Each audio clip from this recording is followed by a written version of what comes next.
University of Missouri St. Louis College of Education podcast.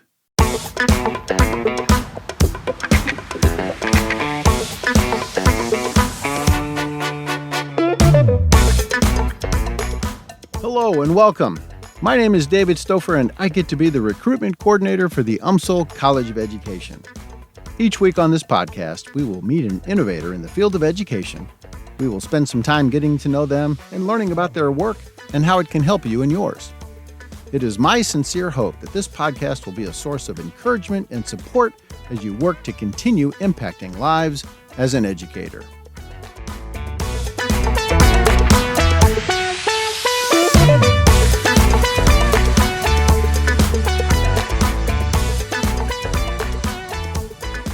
My guest today is Dr. Jerome E. Morris. Dr. Morris is the E. Desmond Endowed Professor of Urban Education in conjunction with the St. Louis Public Schools, and he directs the Race, Class, Place, and Outcomes Interdisciplinary Research Group at the University of Missouri St. Louis. Recently, the University of Missouri St. Louis Black Faculty and Staff Association, established in 1983, named its public lecture series after Dr. Morris. Moreover, Dr. Morris received the very distinct honor of being named a 2022 American Educational Research Association Fellow. Before joining the faculty of UMSL, Dr. Morris was a full professor in the College of Education and a research fellow at the University of Georgia's Institute for Behavioral Research. Welcome, Dr. Morris. Thanks for being part of the UMSL College of Education podcast. Thank you, David. I'm glad to be here. It's our pleasure, Dr. Morris. I'm interested, would you share a little bit about your journey from your work at the University of Georgia and how you came to be with us now at the University of Missouri St. Louis? Oh, definitely. I'll be happy to share. One of the things is important to note that I took this position here at the University of Missouri St. Louis in 2015. And, during that time, there was a lot of attention focused on St. Louis due to the death of Michael Brown.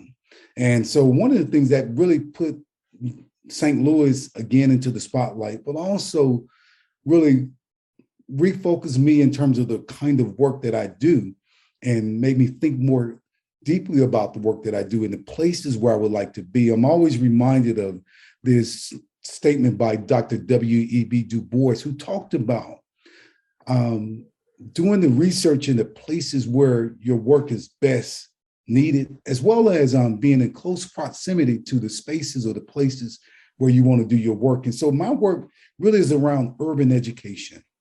And so this position was the E. Desmond Lee Endowed Professorship of Urban Education. And it was an opportunity for me to go back into that space. So you mentioned the University of Georgia. Yes, I was there 18 years, believe it or not. And I went there, and it's a Research One university, but it's out in the, sometimes people may say outskirts of town, not really in the city. So in these college towns, it's a traditional college town. And so for me, I really needed to be in a place that allowed me to best think about my work, not suburban or rural, but urban. And I come out of that experience. So I was born in Birmingham, Alabama, grew up in what people call the inner city, lived in public housing, raised in public housing in Birmingham. And so the first 20 plus years of my life was in public housing. And so one of the things, and I went to, and this is predominantly Black public housing. Birmingham is very racially segregated, isolated, like St. Louis in many ways. And then the other thing too, I went to schools that were K through 12, all Black schools. And all the educators that basically taught me were African-American educators. So I came through that experience. And so that experience was really formative in terms of my thinking intellectually, opportunities that I've had. I really was amazed and appreciative of how these opportunities in this space were still there, and people really cultivated, nurtured me, supported me, guided me along the way. And so that really is the beginning or the genesis of my urban educational experience. that and why I thought this position was very appropriate in terms of the work that I had done. And so I had been at the University of Georgia doing work in suburban spaces, not directly working with schools the way I wanted to, particularly urban schools that had really deep vestiges of inequality. And so I wanted to get back into that space. And so St. Louis represented an opportunity for that. And so I moved here with the intention of re-engaging with some of the work that I had done years before. And so I took this position here in 2015. But there's another point I want to make too, and that is back in the 1990s, I had done a PhD at Vanderbilt University. And my dissertation focused on St. Louis. And so when I was in graduate school at Vanderbilt, I would drive back and forth from Nashville to St. Louis to collect data for my research. And so in many ways, this was a coming back to St. Louis. Fantastic. Well, I'm excited that you're here, and we're all very glad that you're here and the work you're doing. You mentioned that you're doing the professor of urban education, and I read that you work very closely with the St. Louis Public School District in that role. Talk about that a little bit and how you support the local schools in the St. Louis area. And that was a very fascinating and attractive aspect to this position, that quite often researchers who do the work that I do want to engage with communities and schools have to do that on the side. And we don't get credit from an institutional perspective. But what this position allowed the opportunity for me to really have a hands-on experience with schools. And so I had done research, as I mentioned, for my dissertation in St. Louis schools, but this endowment is really about partnering. So I'm in a collaborative relationship with St. Louis Public Schools. Now, the other thing about St. Louis Public Schools is that we often think of urban as central in terms of inner city, but it is really morphed. The notion of urban is really expanded into the metropolitan areas. And so we have these areas due to regional outward migration that are urban in many ways in terms of complexion, in terms of demographic dynamics. So that's one of the things that is going on here in the St. Louis region, and as well as throughout the United States. So for me, it was really, really important to not just be partnering only with St. Louis Public Schools. I mentioned to the administration here that I had to forge these relationships with other school districts like Jennings and Ferguson Florissant. So I am really in partnership with all of these districts, so not just St. Louis Public Schools. That's excellent. And we desperately need that in our St. Louis area. And so I'm sure that they value those relationships very much. Dr. Morris, you've been recognized for your work in theory of communally bonded schooling by being awarded the Lyle M. Spencer Research Award. Can you give us a little more information about that work and what that entails? Definitely. So the Lyle M. Spencer Research Award is really an ambitious awards program by the Spencer Foundation based in Chicago. And what they try to do is to really select some top scholars who have ambitious research plans about transforming education and thinking critically about it, and have a history of doing that kind of work. And so fortunately, I was one of the recipients in 2020 for that award. And it really was around understanding my theory of communally bonded schooling. Now, I'll just say a little bit about that. And that theory is really, it focuses on this history of African-American schooling and the ways in which historic Black schools were integrated or partnered with communities and families in ways that we've not seen today. And so in many ways, what we see is a fracturing of that symbiosis that once existed in terms of the relationships that Black people had with schools. And albeit during segregation, there were some things that were really powerful. And a lot of historians are really capturing that work. My work builds on that. And I did research in St. Louis and Atlanta that focused on exemplary schools that had some remnants or were reminiscent of what we saw historically. And I synthesized that work, and I'm developing this theory called communally bonded schooling. In fact, I'm leading or developing a research project. And we have a website called the Center for Communally Bonded Research, and it's an evolving project. Just want to put that out there. And so this has been fascinating work. And what I'm doing is, and my research team members, I have some colleagues. Dr. Jackie Lewis Harris is working with me on the project, and she's done a wonderful job connecting with communities here in St. Louis. Have a project manager, Tennille Rose Martin, who is working with me. And so we are doing this work. And one of the things I'm unpacking, I'm really trying to think about, how do we rekindle some aspects of communally bonded schooling? And it's about thinking about schooling in an ecosystem way, not just about how do you improve the education of one child or how do you improve the education of a school.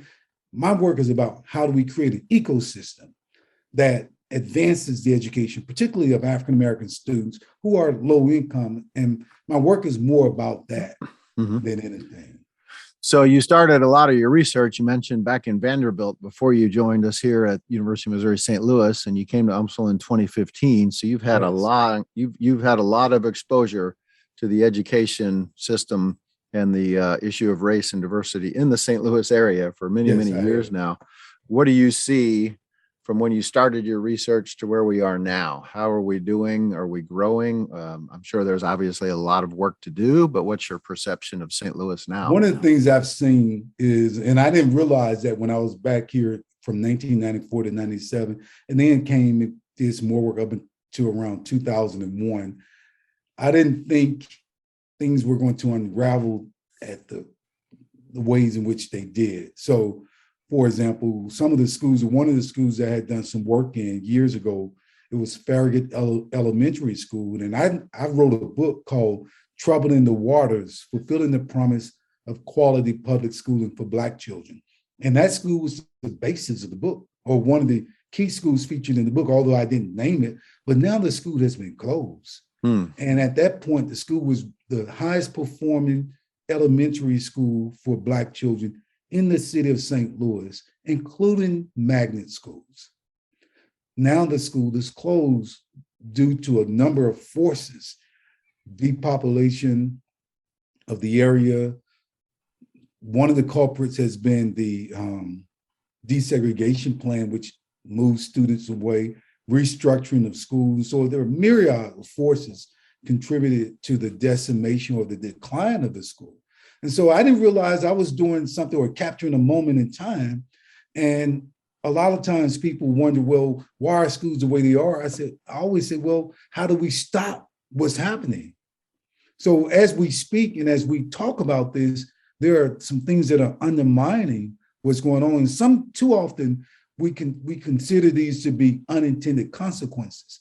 My argument is that if we think deeply about what happens and take into account certain racial inequalities and entrenched systems, then we pretty much can predict what would occur. And so I'm suggesting that let's be thorough in our analysis. Let's offer a robust analysis so we can minimize the deleterious consequences that will occur. And so I find myself in that space today, having to, in some ways, think prophetically about the work that I do and how do we stop the harm that is being done. And sometimes people always want to point to individuals. And I try to say, no, there are people who are in places, but there are places or people working and playing a role in a structure in such a way that will lead to the consequences that we get. So what I looked at is the project that I have with the Spencer Foundation is about countering the unintended consequences of school reforms, countering them. And so that's the kind of aim of the work. We have some very powerful research questions, but it's also about not just how do you research something, how do you make what is better, use the research in a way that enhances the experiences of the people that it was intended to benefit. You're also the former president, Dr. Morris, of the Black Faculty and Staff Association here at UMSL. And now you have a lecture series organization named after you. Congratulations. Thank you very much. Talk a little bit about your work with the BFSA and how it impacts education in the St. Louis area. Well, one of the things is that the Black Faculty and Staff Association is a powerful organization on campus. And I was honored to serve as the president for a couple of terms. And at the time when I became president, the organization was struggling a little bit. And I realized that I had experiences, and I had been the president of the Black Faculty and Staff Organization at the University of Georgia back in 1999 to 2001. I was an assistant professor, and most of my senior African-American colleagues there told me, don't ever become a president of an organization where you're an assistant professor. That's not good advice. So I said, well, I have to be me. I'm Jerome Morris. I have to do it the way I do it. And so I was able to learn, and we were very instrumental with that organization in terms of developing community, supporting staff and faculty matters, pushing for the Office of Institutional Equity and Diversity at the University of Georgia. I was one of the founders of the proposal. I wrote the proposal with a couple of other colleagues, and that office is in existence right now. So I understood who I was and what I could bring in terms of helping the organization and really creating a structure institutionally that supports staff and faculty and students as a result at historically white universities. And so I really see these kinds of organizations as instrumental to broader issues of equity, because when Black people go into these opportunities, we often bring others with us. And so you will generally see that issues being raised by African-American people first, and then others follow suit or model what they're doing after what we've done. Similarly, I brought that ethos or these values or this way of thinking to UMSL after having these numerous experiences. And I saw a similar need for an organization here. There were some colleagues who had the organization in existence, but I came in with an energy, excitement, and I brought that into it, and I'm so delighted. And I really felt honored that the Black Faculty and Staff Association here at UMSL decided to honor me that way. I was extremely shocked because I thought that people got honored like this when they either retired or died. So, and I don't see myself going down anytime soon here. And so hopefully not. Hopefully not. I didn't. So, but I was honored. And the other thing too, the organization has had some outstanding leaders. I wasn't the first, and I won't be the last. So I always think about people like, we have some unsung heroes. Dr. Paulette Isaac Savage sustained the organization. Dr. Shirley Williams, social work. Sherry Hyken, Harry Harris, number of people who have really been instrumental. And so I don't just take credit. Now, we've had a lot of great people, Dr. Vanessa Gary. I can just name names because I think it's important to understand that as a leader, when you're leading, that there are so many other people who are really providing that foundation for you. Mm-hmm. But honestly, David, I was shocked that they decided to name this after me. But I thank them in terms of recognizing. I felt honored, just as honored or more honored than all these other awards I've received. Why? Because, you know, your community that you hold dearly recognize you. It's like family recognizing you.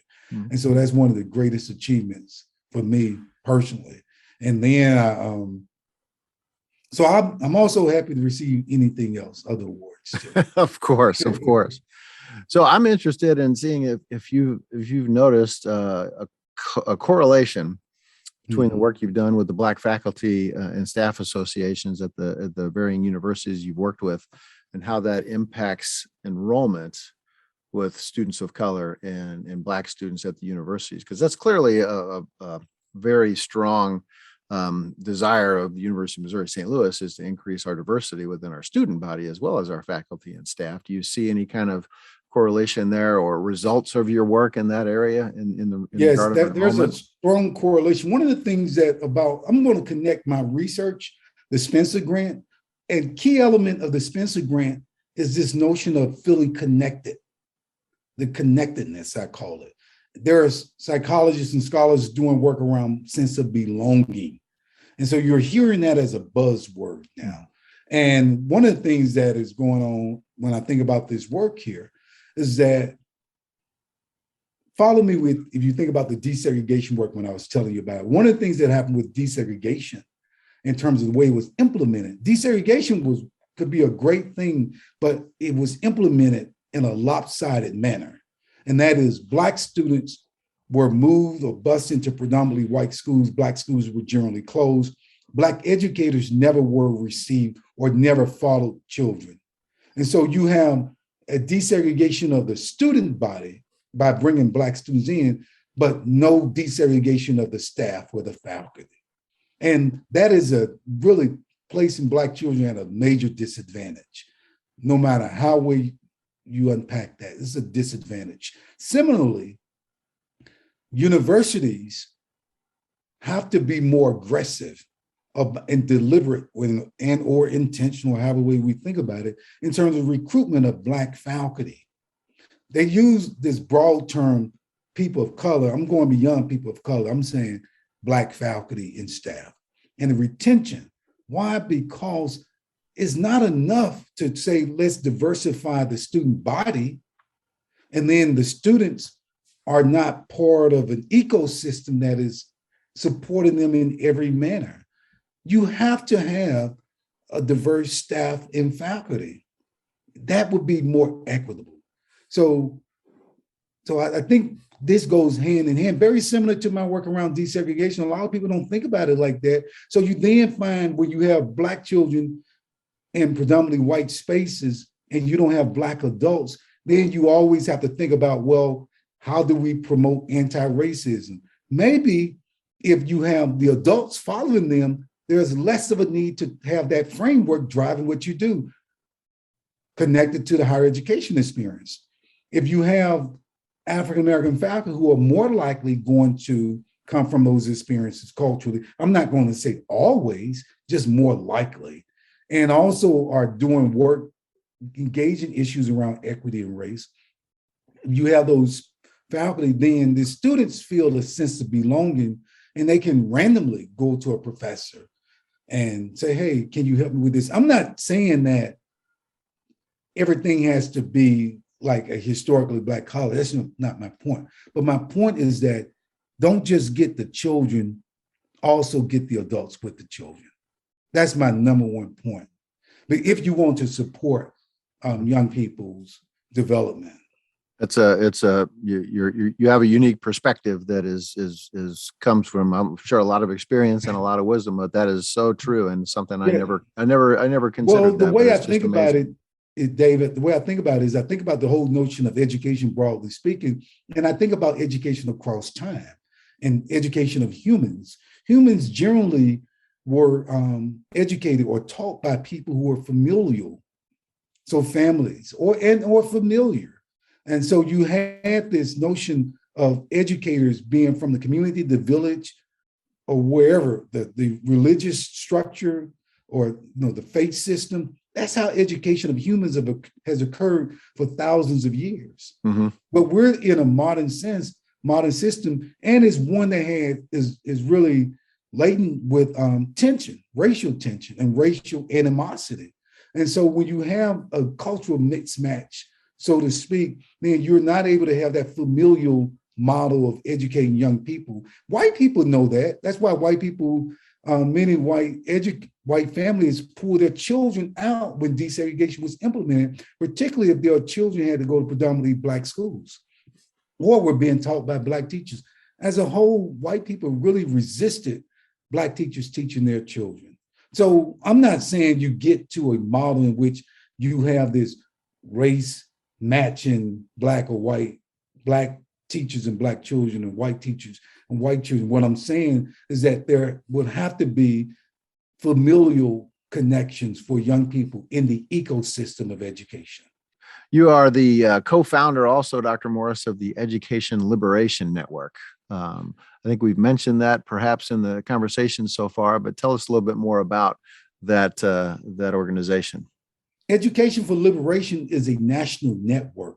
It's not an organization. It's a network of activists, a network of families, parents, educators, researchers like myself, a lot of different people. And back in 2001, around that time, a lot of us got together and realized the need for something that was about supporting families and young people and educators beyond research conferences, beyond traditional civil rights organizations. And what we wanted to do was we wanted to bring a lot of people together at the table.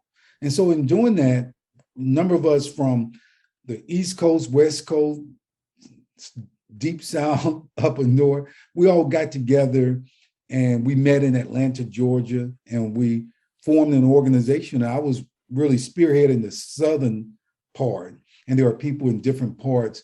And so it's more of a network. It still is in existence, and it's a wonderful group. And I see a lot of young scholars, young community people are really engaged with it. And I'm glad to see the work that we did back then continue. And so that's the way I see it. But it's not an organization, it's a network. And there are conferences that take place, and it's just wonderful just to see it being sustained the way it is. When do you have time for anything outside of all the work you're doing? Everything we've talked about is just amazing. And you're involved in so many things and initiating and pioneering so many things. It's amazing. So Thank you. I'm amazed. I'm honored that you chose to join me today for the podcast, Dr. Morris. I'm very honored to be able to work with you at the University of Missouri St. Louis and all the work you do.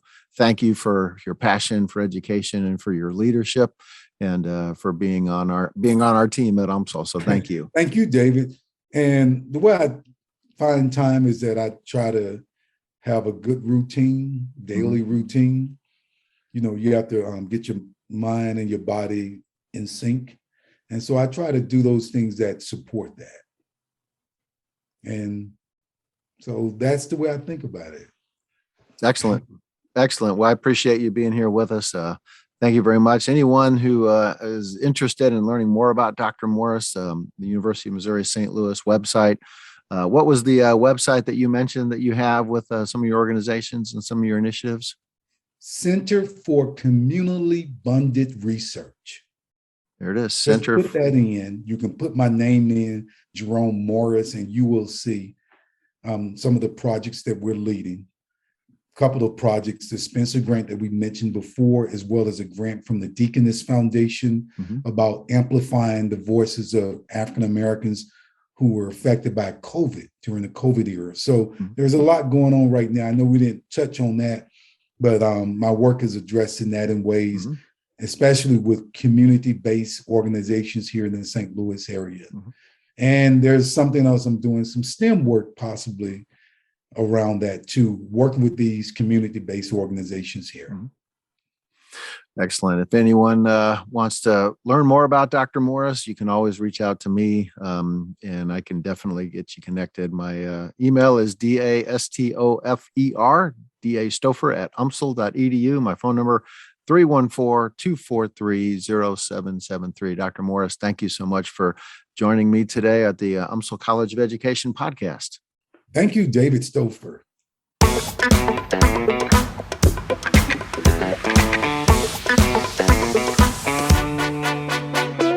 I am honored that you chose to join me today for the University of Missouri St. Louis College of Education podcast. I hope you'll join me next time. Till then, I'm David Stouffer. Thank you for the work you do. Never forget, you are making a difference every day.